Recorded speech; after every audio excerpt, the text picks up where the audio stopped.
Welcome to my channel. My name is Nick, and whatever you're watching, I'm making videos about. If you're new here, every month I make lists of recommendations for all of our favorite streaming services, and you know, movie fans, we might not be able to agree on everything, but I think we all love free shit, and Tubi has plenty of free shit. So if you're not already subscribed, make sure you do. That way you stay up to date with what to watch and where to watch it. Number 10 is The Dentist, a direct-to-video horror film from the 90s about a wealthy dentist in California who goes off the deep end after learning his wife has been cheating on him. Going full male rage, he begins using his position of power to lash out against those around him. 90s babies like me were scarred just from seeing the cover art at the local Blockbuster back in the day. While I would go in expecting more of a 90s thriller than a slasher, this is still disturbing enough to make you want to avoid the dentist long enough for all your teeth to fall out. The Dentist. There now. Better? Number 9 is Blood on Her Name, a crime drama about a working class woman who finds herself with a dead body on her hands. As one does, she tries to dispose of the corpse without being caught, but a series of events keep our protagonist on her toes as further reveals prove she may not be who we think she is. If you're into crime films, then you've probably seen one variation or another of this story, and it is a low-budget affair with almost zero pizzazz, but I was captivated by the real-world characters that we follow throughout the film, and I was happy to see that it is not afraid to play in the gray area. So if you're looking for simple suspense with solid execution, this is the pick for you. I keep thinking I hear sirens.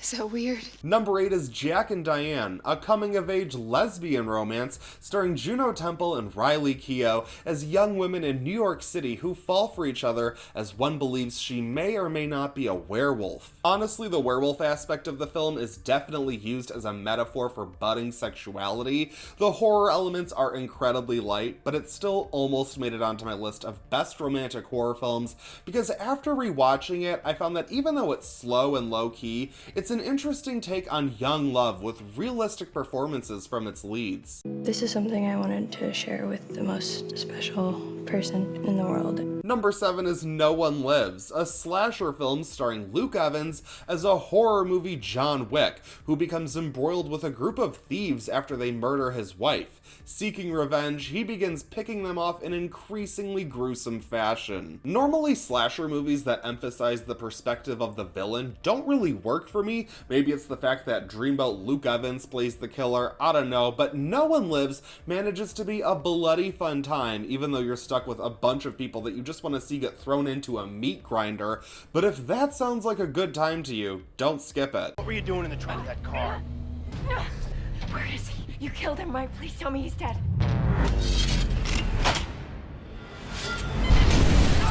Number 6 is London, a breakup movie starring Chris Evans as a man whose girlfriend, played by Jessica Biel, has just dumped him. Falling apart at the seams, our protagonist posts up in a bathroom at a party, conversing and reminiscing on his relationship with those he passes by. Listen, I'll admit it, Chris Evans is my weakness. I could watch that man perform a lobotomy. And while it might be a so-so film, it captures the feeling of heartbreak that I'm sure we all know too well. Sometimes the end of everything Just say goodbye and let her go because she's gone. She's gone. is just the beginning of it all. London.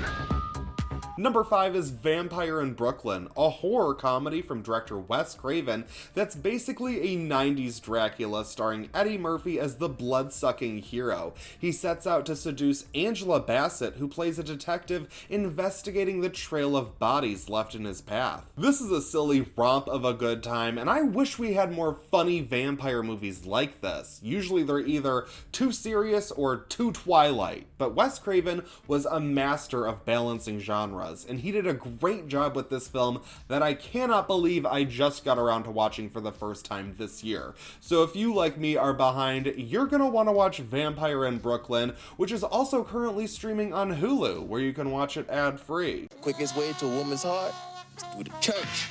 It's actually through the rib cage, but that's a bit messy.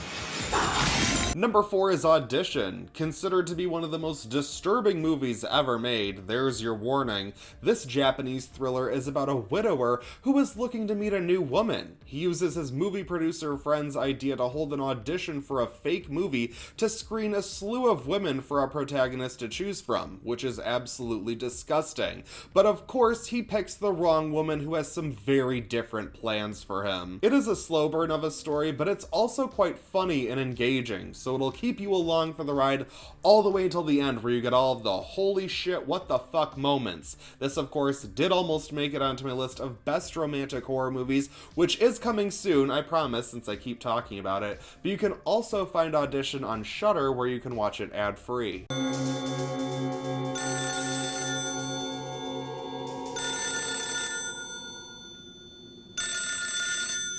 Number 3 is The Disappearance of Alice Creed. This crime thriller from the UK is about a woman who is kidnapped by a pair of criminals and held captive in an isolated building. As the scenario unfolds, the twists and turns will keep you on the edge of your seat until the ultimately satisfying conclusion. Heads up, I am always going to recommend this movie because I love it. If you have not watched The Disappearance of Alice Creed already, go in as blind as possible and dedicate an hour and 40 minutes to thrilling storytelling that I need a lot more of in my life. Daddy, I'm okay. They just took me. Number 2 is May. This character study horror film from director Lucky McKee stars Angela Bettis as May, a lonely outsider with a lazy eye. After several unsuccessful attempts at friendship, May becomes dangerously obsessed with a man who has a particular set of hands that she likes. You guys, May is so damn good. This is the movie that got me into character studies, and I can't think of a better character study horror film because Angela Bettis gives such a committed performance, it is impossible to not feel such sympathy for her character. You know, until things get bloody. Jesus, what are you doing? Relaxing. Doesn't it hurt? Ow! You crazy bitch! Number 1 is Blue Valentine. This romantic drama stars Michelle Williams and Ryan Gosling as two lovers. We follow their relationship through the years as they fall in love and later as they grapple with the many changes in their lives. Blue Valentine is honestly kind of depression porn for some people, and I can fully understand that, but I love this movie, and I'm so glad I saw it in theaters when it was released because it left a mark on me that I still appreciate to this day. I just feel like the relationship this film explores feels so real and raw, even if it isn't a joy to watch. Honestly, just thinking about this movie makes me want to cry. And now for a very different kind of alternative recommendation, because I want to talk about a movie that I originally planned on including in the top 10 until I rewatched it and found that it's just a little too problematic. Just a little too problematic. Let's talk about Passion. From the master of the erotic thriller Brian De Palma, Rachel McAdams and Noomi Rapace stars an advertising executive and her protege who engage in a rivalry that leads to deadly consequences. This is based on a French film called Love Crime, and it's a tad homophobic. Like, not overtly, but enough shades to make me tell the film to go fuck itself real quick. Yet still, I kinda like it. I have to say that most of my recommendations are pretty loose, like maybe you'll want to watch this, maybe. I figure if I give you a top 10, there's maybe one movie for every person that watches the video. Passion is not groundbreaking by any means, but if you're looking to see Rachel McAdams and Noomi Rapace in a Brian De Palma film, well, you can. Conscientious, incredibly bright, driven. We make a really good team.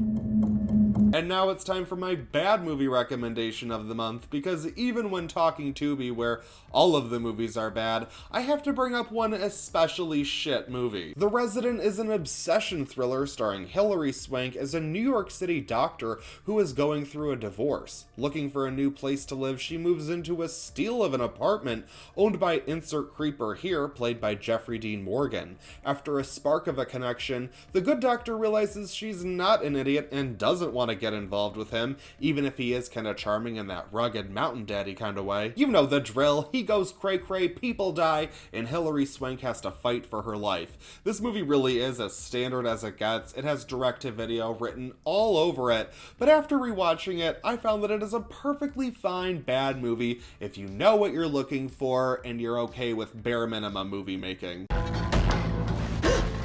I'm just putting myself in your shoes. Alone. A new apartment, surrounded by strangers. Juliet is not alone. That is my list of the best movies to watch on Tubi in the month of February. Thank you guys so much for watching this video. I greatly appreciate it as always. Thank you for pushing me over 1,000 subscribers. I feel like I can officially say it. Thank you, thank you, thank you. You guys are the best. I just don't know what to do. I guess I'm gonna have to make some sort of special video thank you or something. Let me know in the comments what you want me to do to celebrate 1,000 subscribers. If you're not already, feel free to follow me on Instagram where you can send me all of your requests. Follow me on Letterboxd if you want some sneak peeks into what I'm watching. And that's it for this video, but I won't stop you from watching another.